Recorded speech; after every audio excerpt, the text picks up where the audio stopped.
नमस्कार, मैं हूं पवन त्यागी। पश्चिम बंगाल में उपचुनाव होने वाले हैं और इस उपचुनाव में ममता बनर्जी भी भवानीपुर सीट से दांव आजमाएंगी, क्योंकि वो अभी तक विधायक नहीं हैं और ये 30 सितंबर को चुनाव होगा और 3 अक्टूबर को वोटों की गिनती होगी। लेकिन नॉमिनेशन के तुरंत बाद ममता बनर्जी का जो बयान आया है वो अहंकार से भरा हुआ है। उन्होंने कहा कि बीजेपी जो है शरद पवार को डरा सकती है, मुलायम सिंह के परिवार को डरा सकती है, गांधी परिवार को डरा सकती है, लेकिन मुझे नहीं, और मैं ही असली फाइटर हूं, मैं बीजेपी से लड़ रही हूं। इसका मतलब यह है कि वो ये दिखाना चाहती है कि कल को जो प्रधानमंत्री की बात आए तो विपक्ष का चेहरा मैं ही बन सकती हूं। यह बयान उनका तब आया है जब बीजेपी ने वहां पर अपना कैंडिडेट घोषित कर दिया है प्रियंका टिब्रेवाल को। अब प्रियंका टिब्रेवाल पेशे से वकील है और आपको बताएं बाबुल सुप्रियो जो एमपी थे वो उनकी जो है एमपी की कानूनी सलाहकार भी रही है, प्रवक्ता भी रही है बीजेपी की पश्चिम बंगाल की, और तेज तर्रार महिला है। उनको शायद ये लग गया कि उनके मुकाबले में जो खड़ा है वो इतनी तेज तर्रार लीडर है, कहीं उनको हरा ना दे, जैसा कि नंदीग्राम में हुआ था। नंदीग्राम में भी ममता बनर्जी ओवर कॉन्फिडेंस में थी और उन्होंने ये तक घोषणा कर दी थी कि यदि मैं नंदीग्राम से हारी तो मैं राजनीति से संन्यास ले लूंगी।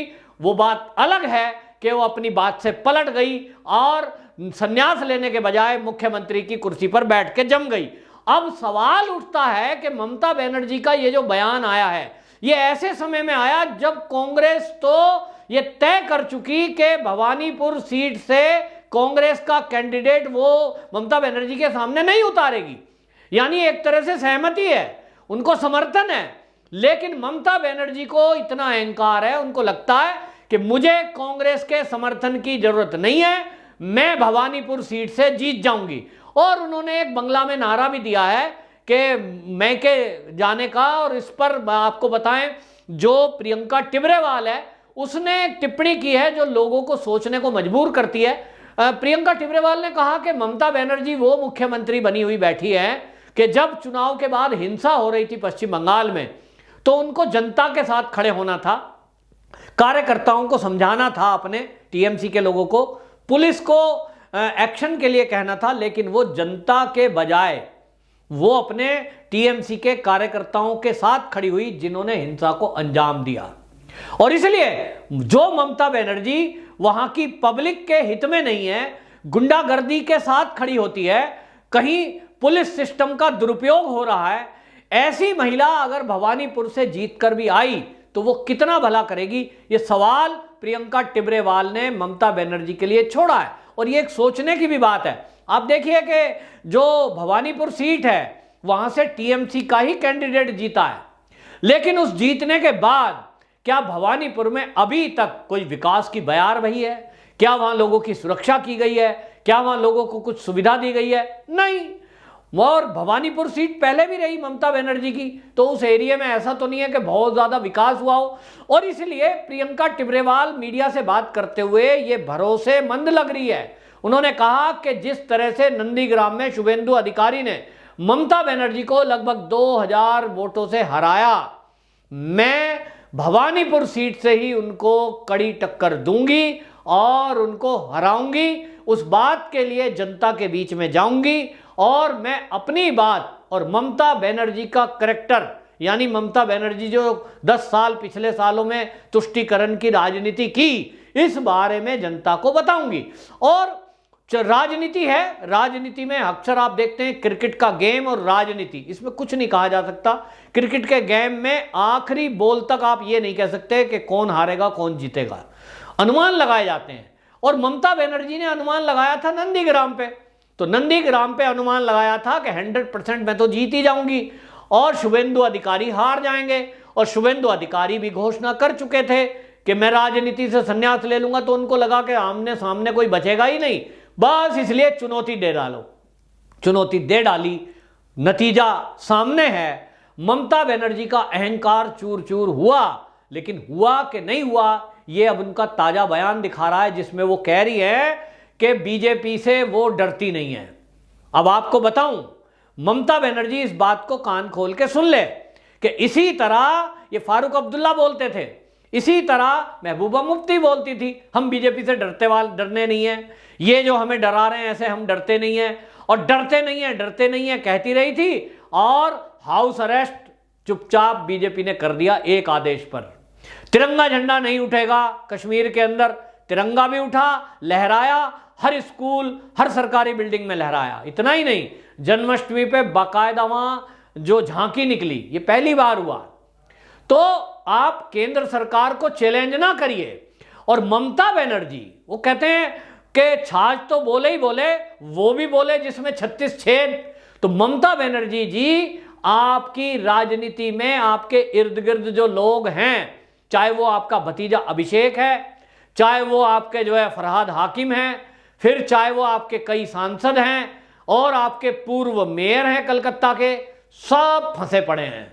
कोई नारदा में फंसा है, कोई शारदा केस में फंसा है, कोई फर्जी वैक्सीनेशन के केस में फंसा है, कोई कोल घोटाले में फंसा है, और अब कोई हिंसा में फंसा है। अभी तो हिंसा की जांच चल रही है, सीबीआई अभी जांच कर रही है, चार्जशीट दाखिल हो गई है, और जब 30-35 से ऊपर चार्जशीट अभी दाखिल, एफआईआर दाखिल सीबीआई की तरफ से हुई है, निश्चित रूप से उसमें टीएमसी के कार्यकर्ताओं के ही नाम हैं, क्योंकि सब लोगों का आरोप है कि टीएमसी के गुंडों ने ही हिंसा को अंजाम दिया।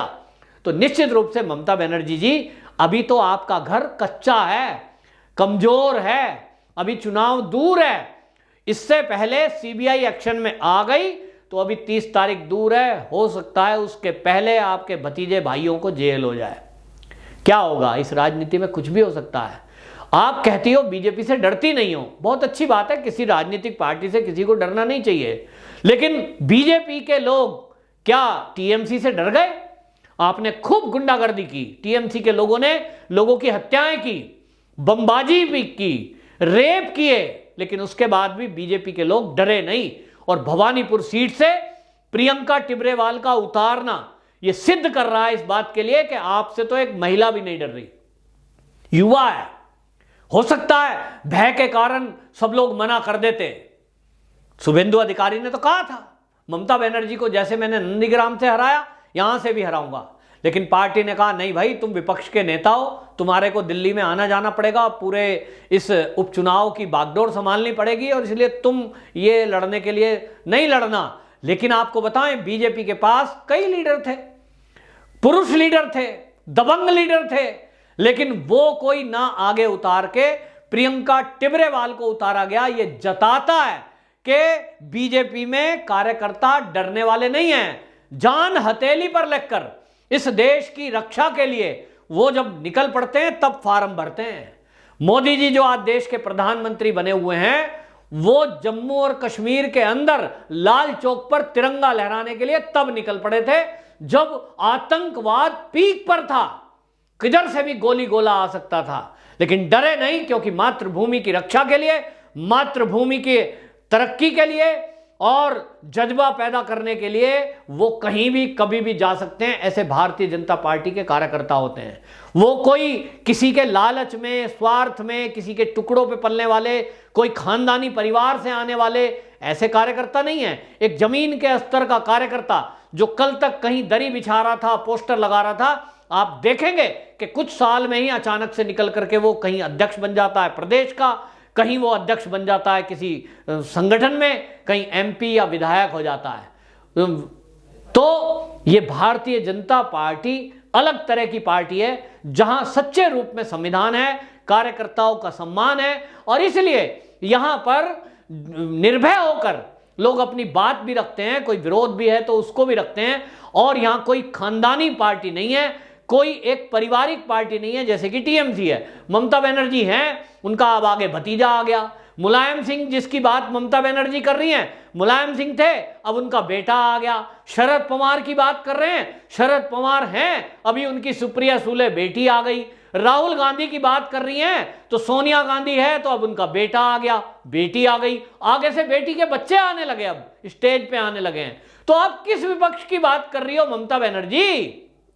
इस देश का जो विपक्ष है उनमें से अधिकांश पार्टियां एक परिवार, एक खानदान की पार्टियां हैं, और वैसे ही आपकी पार्टी टीएमसी भी है। और टीएमसी में तो गुंडे, मवाली, झगड़ा करने वाले, बमबाजी करने वाले, टोलाबाजी करने वाले, इस तरह के आरोप आपकी पार्टी के कार्यकर्ताओं पर है। जब तक वो दाग ना धुल जाएं, जब तक उनके ऊपर से लगे हुए केस फाइनल ना हो जाएं, तब तक आप चोरी होके ये नहीं कह सकती हां जी आप ये अच्छी फाइटर हैं।